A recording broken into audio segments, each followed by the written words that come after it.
Yes, যদি সুযোগ হয় শেখ হাসিনার পক্ষে করব। এই তো ক্লিয়ারলি বললাম যে যদি সুযোগ হয় তাহলে শেখ হাসিনার পক্ষেই লড়াই করব। ট্রাইব্যুনাল কেন, সব মামলাতেই।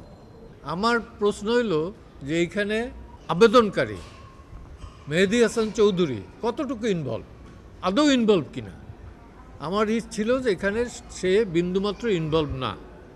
তো তারা একটা সাইটেশন কোর্ট করছে যে তারা প্রেস কনফারেন্স করে বলছে যে এই গুলিগুলো পুলিশ করে না, থার্ড পার্টি করছে। আমি বলছি হ্যাঁ এটা ট্রু, যেখানে সবগুলি যে পুলিশ করছে তা না, থার্ড পার্টিও করছে। তো এই সমস্ত বিষয় নিয়ে তারা, এবং সে ধরা পড়ছে কোথায়, সরকারের অ্যাটর্নি জেনারেল একটা সাবমিশন ছিল যে ঝিনাইদহ থেকে ভারতে দেশত্যাগের উদ্দেশ্যে ঝিনাইদহ গেছে। তো বললাম যে আমি তো গেছি অন্তত বহুবার, এদের চেয়েও বেশি আমি গেছি, রাত 2টার সময়ও গেছি। তো এই ঝিনাইদহ যাওয়ার অর্থই না যে এটা ভারতে এসে চলে যাবে। তো এই সমস্ত কিছুর পরে কোর্ট বলল,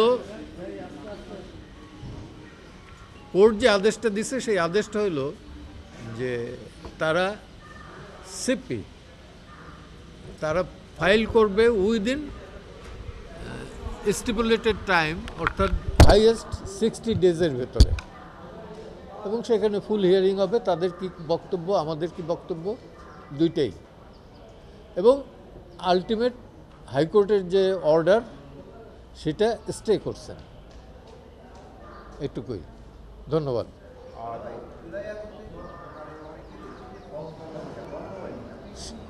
সেটাও আমি বলছি, এবং সেইখানে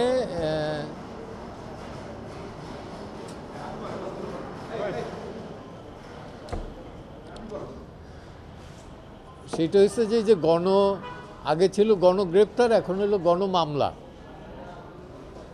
তো গণগ্রেপ্তার মামলা হলে পরে তো গণমামলা হলে পরে গণগ্রেপ্তার হবে, এবং এর ভিকটিম আমিও ছিলাম, এবং সেটাও বললাম যে আমি ভিকটিম ছিলাম এবং আমি বেইল পেয়েছি। এবং সেখানে অ্যাটর্নি জেনারেলের office, particularly additional attorney general mister Abdul Jabbar Bhuiyan, তিনি কোর্টে দাঁড়াই বলছেন যে আমাদের কোনো আপত্তি নাই, অর্থাৎ সরকারের কোনো আপত্তি নেই আমি বেইল পেলে পর। তো সেটা আমি কোর্টকে বলছি যে আমি তো ছিলাম, এ আছে 84-এ, 156 অ্যাকিউজডের ভেতর, আমি ছিলাম 180-র ভেতরে 94-এ। তো এই হলো পার্থক্য। তো এখনও যে মামলা কমছে আমি দৃশ্যমান আমার কাছে না, মামলা চলছে গণহারে, এবং একই স্ক্রিপ্ট, চক্ষু নষ্ট হয়ে গেছে, পা নষ্ট হয়ে গেছে, অথবা মারা গেছে একজন, গুলি লাগছে একটা, কিন্তু এর পেছনে শতাধিক 200, 300, 500 লোক ইনভলভ। এটা ওনারাই ব্যাখ্যা দিতে পারবেন ভালো। আমি যেটা বুঝি যে ডক্টর ইউনূস মিনুয়েল বোধহয় রিয়েলাইজ করছেন যে এই সংশোধন এগুলো করা ঠিক হবে না। উনি গতকালকে আমি একটা সোশ্যাল মিডিয়ার দেখলাম, উনি বলছেন যে রাজনৈতিক দল যদি সংস্কার না চায় তাহলে নির্বাচন দিয়ে আমি চলে যাব। আক্ষেপের সুরে বলুক আর অভিমানের সুরে বলছেন এটা, এবং দিস ইজ দ্য রিয়েলিটি।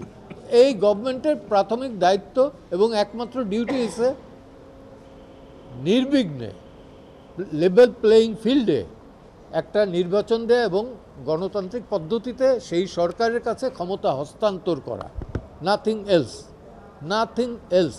এই সরকারের কোনো দায়িত্ব এবং কি বলবো যে রেসপন্সিবিলিটি নাই, লায়াবিলিটিস আছে অনেক। বাংলাদেশ স্বাধীনতা যুদ্ধের পরে এবারই সর্বপ্রথম এই গণহারে মামলা হচ্ছে। এটা আমি বলিনি, এটা অ্যাটর্নি জেনারেল বলেছেন। হ্যাঁ, এখন এইটা ওনারা বলতে পারেন, কারণ ডেটা আমি বলি নাই।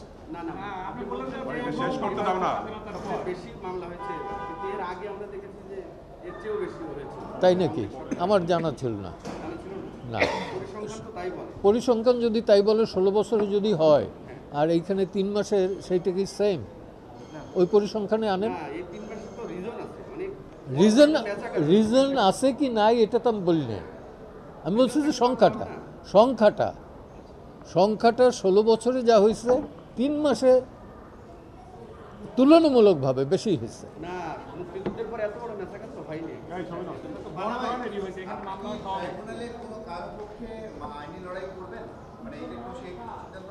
ইয়েস, যদি সুযোগ হয় শেখ হাসিনার পক্ষে করব। এই তো ক্লিয়ারলি বললাম যে যদি সুযোগ হয় তাহলে শেখ হাসিনার পক্ষেই লড়াই করব। ট্রাইব্যুনাল কেন, সব মামলাতেই। ব্যর্থ কি এখন হয়ে যায় না? আপনি কি মনে করেন মিডিয়ার স্বাধীনতা আছে, গণমাধ্যমের স্বাধীনতা আছে পূর্ণ মাত্রায়? Not at all, I don't believe it. এই তো বললাম যে আজকে যা বইলে গেছে এটাই পুরোপুরি আসে কিনা সন্দেহ আমি। তারপরেও এরা রিকোয়েস্ট করছে দেখে আমি আসলাম। হ্যাঁ, এবং আমি চাই না যে আপনারা বিপদে পড়েন। আবারও বলি, আমি আছি নিপীড়িতর পক্ষে অলওয়েজ। আপনার কাছে কি মনে হয় যে শেখ হাসিনা নিপীড়নের শিকার হতে যাচ্ছেন বা হচ্ছেন? হ্যাঁ, অবশ্যই রাজনৈতিক নিপীড়ন।